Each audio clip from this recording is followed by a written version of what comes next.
Hey everyone, my name is Sean and this is my 2016 Jeep Wrangler Sport S with a Ursa Minor J30 camper top. An ARB awning coming off the back to create some shade on a sunny day like today.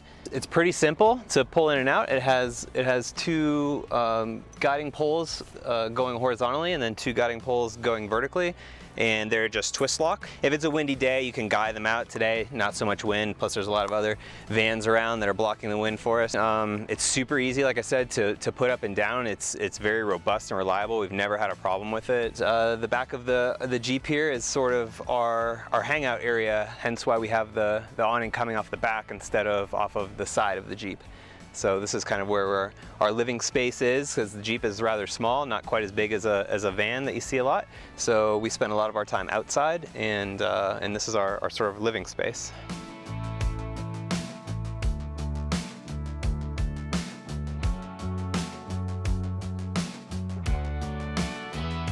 This is, again, sort of our kitchen area. It's where we hang out, it's where we cook, it's where we eat, it's where we store all of our food and our fridge and water. So to keep all of our food fresh and cold, we have an ARB 50-quart fridge freezer. It is an all-in-one, so it's either fridge or freezer that we use to keep our food fresh, and that just runs off 12 volt. Draws about 5 amps of power. Once it gets up to temperature, it's pretty good at keeping it at temperature, and it doesn't draw as much power. So it's pretty low power, keeps our food and beer really cold, which is great. And then for this trip, we just have an insulated bag that we keep all of our kind of dry food and cooking gear in, and then we have a 7-gallon water container that we keep all of our fresh water in. I'd say like 7 to 10 days probably worth of food between the fridge and the dry storage. Underneath the awning is just kind of our relaxed space, our cook space, and where we hang out. When we don't have the chairs and the table set up, we kind of just tuck this stuff over and store them right in here next to the cook stuff. That way, when we get to a spot, just swing the door open and pull everything out. It's super easy. On the back is where we keep our trash. So this is a trasharoo. It's an off-road garbage system, basically. It's just basically a canvas bag, and then inside it opens up pretty big, and we keep both our trash and our recycling in here. Since we don't have a lot of room inside the Jeep to keep stuff like trash, and trash can get rather smelly, they made these. They hook right onto the spare tire for a Jeep via strap system, and so we keep, like I said, both of our garbage and our recycling in here. Keeps it out of there, keeps it from being stinky, and it's easy to just pull the bag out and toss it into a trash can when we get to a place to store our trash. It's got some extra pockets on the outside. You'll see in here, this is a fuel filter that we use for our white gas stove. So we found that, this filters the gas when you're filling the stove up, and so you're pouring gas through it, and it kind of soaks in there, so it smells like gasoline. So when we first started doing this, we had this inside, and after one night, the entire Jeep smelled like gas. So we decided that this is something that needs to stay outside. So the trasharoo has these great pockets on the outside. We just stuff it down here, and it just kind of lives out here. It's a 2-inch hitch that was built with the Jeep, and we have an extender on it because we typically carry bicycles on the back. We carry our mountain bikes on the back. Obviously, we can't fit them inside, just not enough room. It's super easy to take the bike carrier off. It's just one knob that unscrews, and then we slide the bike carrier off, and then it's currently being stored underneath the Jeep up in the front. But so that way it allows us to be able to swing the door open. We have had to use the spare tire when we were traveling around in the Baja.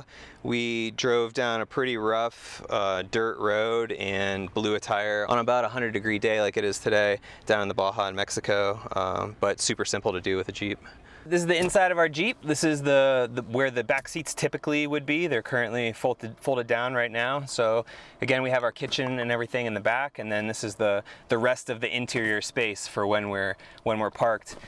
Typically, when we park somewhere for a while, we'll slide the front seats all the way forward, just because we're not usually using the front seats for anything. There's not a whole lot of room up there in a Jeep, so we slide them forward so we get some extra space back here. This is basically what we travel with, is just one duffel bag each. With the Ursa Minor J30 top, it's actually a full top replacement for the Jeep. So it's not just a camper top on top of the roof of the car. It's a full Jeep top, as Jeep tops are replaceable. So What that grants us the ability to do is get into the camper from the inside. So we don't have to have a ladder on the outside and unzip the canvas on the outside. We can just come in, move one of the panels out of the way, and then hop up into the top. There's 2 replaceable panels, so both sides lift up depending on who wants to get out of the top. So, you know, I sleep on the left, my wife Kate sleeps on the right. And if I'm up here sleeping and she wants to get out, she can move her panel out of the way, or vice versa. If it's raining out and you pull in somewhere and you want to camp and you don't want to get out and get wet, you can literally reach your arms out the windows, undo the latches, pull the latch from the inside, and pop the tent up, and you don't have to get out and get wet. And it just slides back into place out of the hatch. Just gonna move the cushion a little bit like that, and then you slide the cushion back over it. And this is our sleeping area. Right now we just got our sleeping bags up here, so mine's just tucked down towards the end. I just pull the sleeping bag up. The top has built-in LED lights, so we have an LED dome light, and then we have 2 LED reading lights, one on each side with articulating arms, which are pretty cool. So if somebody wants to read a book and the other person wants to sleep, no big deal. And then it also has a 12-volt power plug, like a cigarette lighter power plug on one side, and then it has a dual USB power on the other side, so we can charge our phones, we can charge our computers, as long as we have the 12-volt adapter for it up here. So we can sit up here and be on our phone, or sit up here and work on the computer, so it's pretty comfortable. The top is made out of a pretty robust canvas, so you can just kind of lean back against it and it'll hold you up, no problems. It zips open 2 ways. The first way is just to keep the mesh, so you can zip this completely down and have the mesh open to get a nice breeze coming through, but also keep the bugs out, which is pretty nice. And then also you could zip that up all the way, and you can actually zip these completely open so that it's total open air.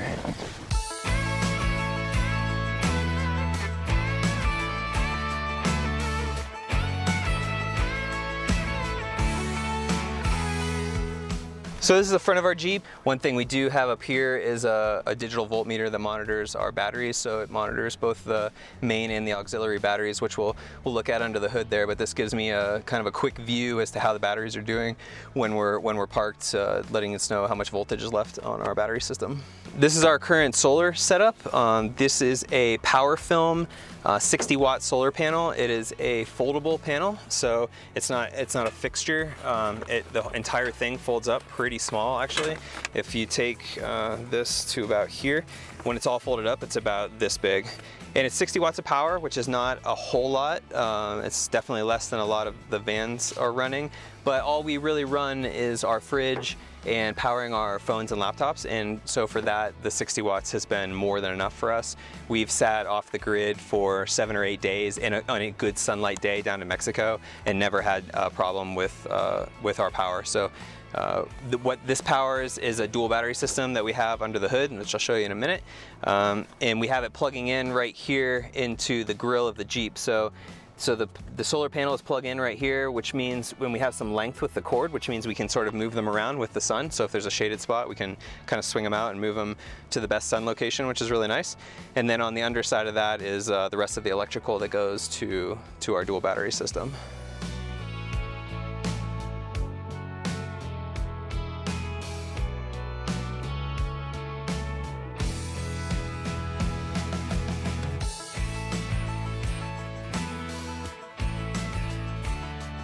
On this side we have our dual battery system. So this is a Genesis off-road dual battery system with 2 AGM batteries in here.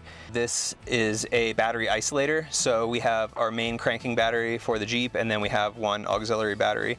And the way that it works is that when we turn the Jeep off, it will drain the battery to a certain voltage. I'm not sure exactly what it is, 12.7 or 12.5 volts. Once it reaches that, it isolates the main battery and it moves over to the auxiliary battery, and we can drain that one down to 0. The nice thing about that is that our battery will never go dead. We'll never have to jump start the Jeep because the main battery also always gets isolated, and then the auxiliary battery can drain all the way down to 0. And then on the reverse spectrum of that, when we're charging, we can charge via solar or via the alternator. It will charge the main battery first. It'll charge it back up to, right around 13 volts, or, till the power gets to 13 volts, and then it will switch over to the auxiliary battery and charge the auxiliary battery completely. Another cool part about this system is that you can actually link the batteries together. So if for some unforeseen reason the main charging battery did get too low to actually start the vehicle, you can link the two batteries together to give you enough juice to sort of jumpstart yourself. And we hook all of our auxiliary power up to this as well. It's got posts, so you don't have to hook up to the main battery itself. You can hook up into the Genesis system onto the different positive and negative posts. That's where we hook all of our auxiliary power up to. And yeah, super simple, super easy. We did have to make a little modifications, a couple little cuts in there, because the Jeep obviously is only meant to have one battery, and it typically sits lengthwise. So we had to trim a few things in the back and put a whole new battery tray in, which came with the system. Trim a couple areas, and then we turn the batteries the other way, which is what you're supposed to do with the system, and that allows you to fit the two batteries in there. But overall, really easy to put in. Again, just a couple little pieces to trim, but yeah, it's been really good.